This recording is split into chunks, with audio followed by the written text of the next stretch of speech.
Public Nemesis Media. Many stories about the events in World War II have been told by a lot of YouTube channels.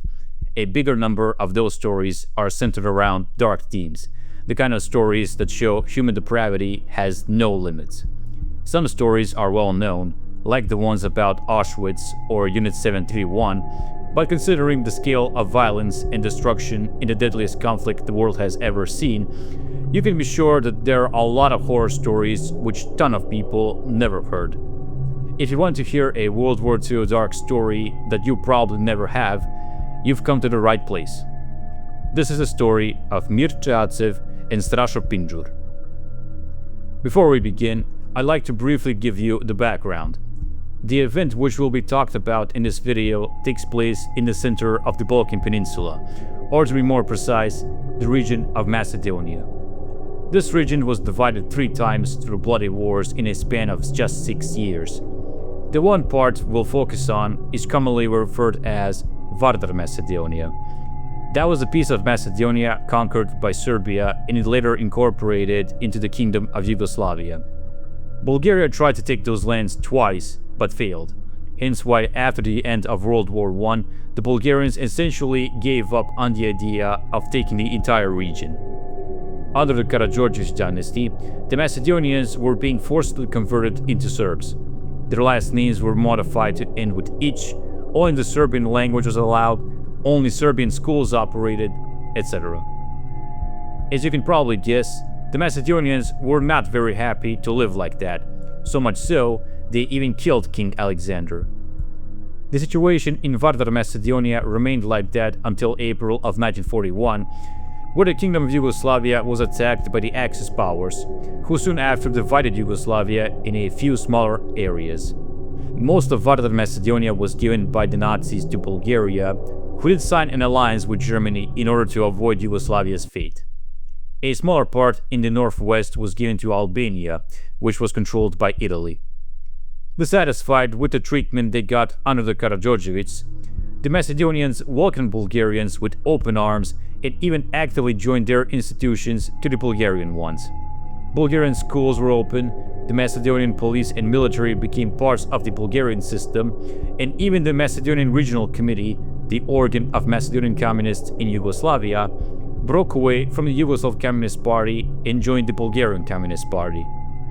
Things were pretty calm for the first 2 months of the new rule, but then Hitler decided it was time to invade the Soviet Union. That invasion nullified the Molotov-Ribbentrop Pact and all communists were declared enemies of the Axis. Bulgaria, which like we already said, had a signed alliance with Germany, started to track down any communists they could find and either throw them in prison camps or straight up eliminate them. That ideological battle was also happening in the Bulgaria-controlled Macedonia. Pro-fascist Macedonian forces started a manhunt of Macedonian communists and partisans, imprisoning any of which they captured. The partisans resisted, however, resulting in failed sieges of homes, killed officers, and attempts to free captured partisans from the prisons they were thrown into. Despite the resistance, some Macedonians were met with deep burning hatred from fascists, and that hatred led to their brutal, inhumane deaths.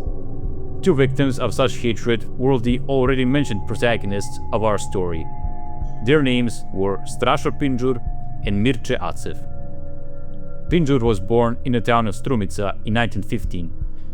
His father was an Imro revolutionary named Dimitar Pindzurov, while his godfather was Hristo Černopev, one of the most well-known Macedonian revolutionaries of his time.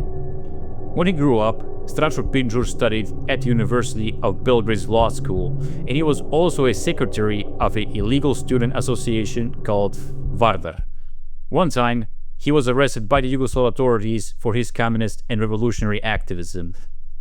Acev was also born in 1915, but instead of Strumica, he was born in the town of Prilep. He was named after his uncle, Mircea Acev Orovčanec, an Imro revolutionary and voivoda in the Prilep region. As a grown-up, he studied at the Faculty of Law in Belgrade, where since the beginning of his studies, Acev joined organizations run by the Yugoslav Communist Party. It was during those times that Mircea Acev met and became friends with Strașo Pindzur. Both of these men would continue their communist activities well into the Second World War. Just a few days after the Axis invasion of Yugoslavia, Pindzur and Acev went to Vardar, Macedonia, and traveled town to town in order to get in contact with the partisans. First they went to Kavadarci, then Prilep, then Skopje, and then finally settling in Bitola near the end of 1941. Although they were in deep illegality, they kept close contact with communist organizations not just in Bitola, but also in other places such as Resen and Ohrid. Their main objective was to create partisan detachments across Vardar, Macedonia, who will lead guerrilla warfare against fascist rulers. The battles were far from easy. Despite having some success, a lot of those attachments would fall apart when attacked by Macedonian counter-chetas and police forces. One such attachment was called Dimitar Vlahov, which operated in villages around the town of Veles. While initially successful, this attachment was attacked by the occupying army on December 17, 1942. A lot of partisans were killed in battle, while the survivors fled, which basically led to the dissolution of the Dimitar Vlahov detachment. Because of that, Mircea Acev and Strašo Pindzur went to Veles to consolidate the work of the party organization.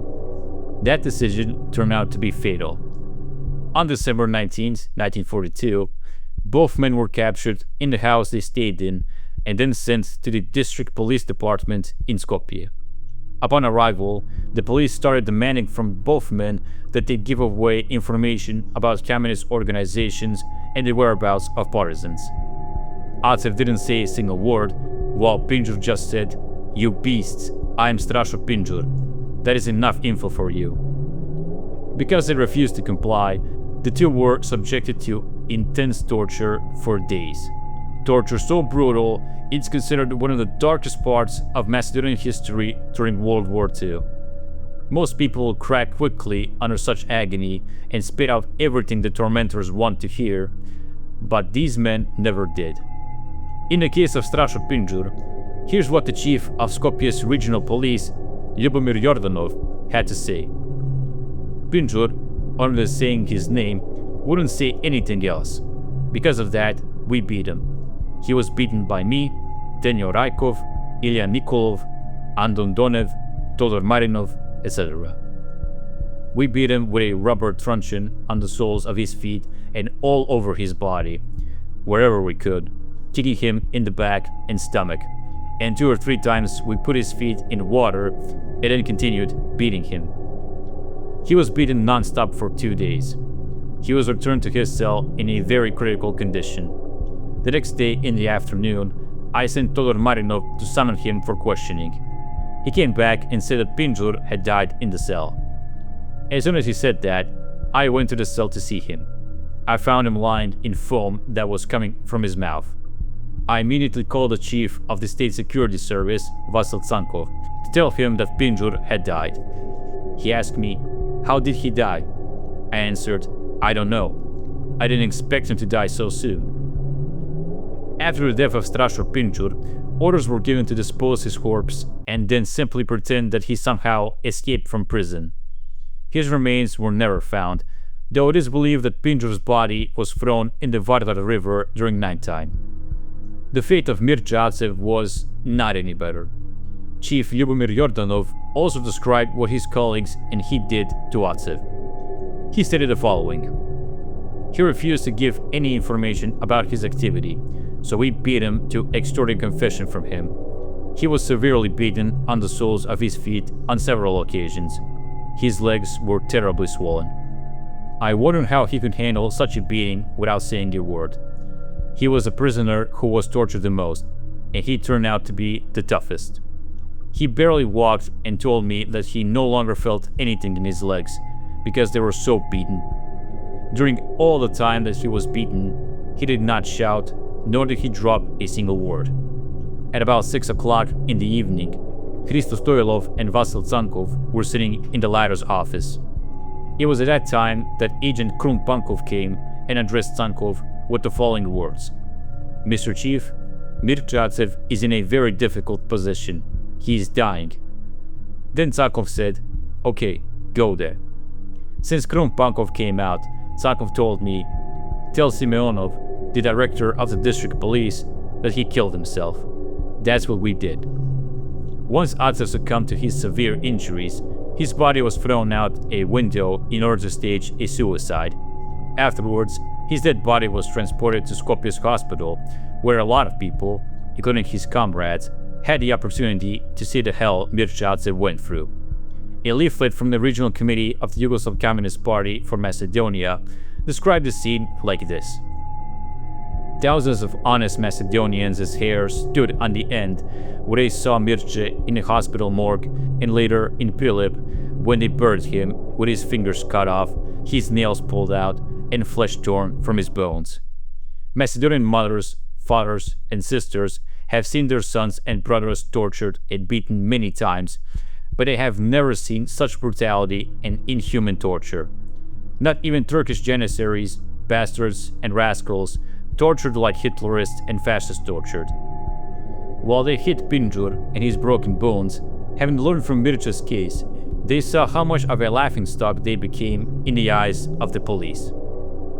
Acev's body was stolen from the morgue by his comrades, who transported it to the town of Prilep, where his family lived. His aunt, upon seeing Acev's corpse, said the same things that were mentioned in the leaflet.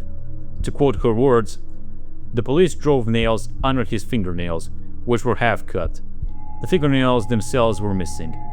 He was torn to pieces, with flesh torn off, bones broken, and his hair was cut into pieces, leaving only a single strand of hair. His jaw and head were broken. His legs were stripped to the bone from the skin that had been removed during the torture. His jaws were butchered. He was all crushed." Mircea Acev was buried in Prilep's graveyard. The police tried to stop the funeral, but by the time they arrived, the body was already buried. Once the Second World War ended, both Strašo Pindzur and Mircea Acev were declared national heroes of Macedonia. There are songs written in their honor, schools named after them, and there was even a battalion formed in August of 1943, which was called the National Liberation Battalion Mircea Acev. No matter which side in World War II you like, you have to admit that these two men have been through hell, and the fact that they never cracked or gave in is worthy of respect. How many people would go as far as to suffer a brutal death for their ideals, and how many will sell out their allies just to save themselves? If there is one thing that Mircea Acev and Strašo Pindzur have shown to the world, it's that no matter how much force you use, no matter how much you expel, kill, occupy, assimilate, and torture, you can never break the spirit of Macedonians. PNN signing out.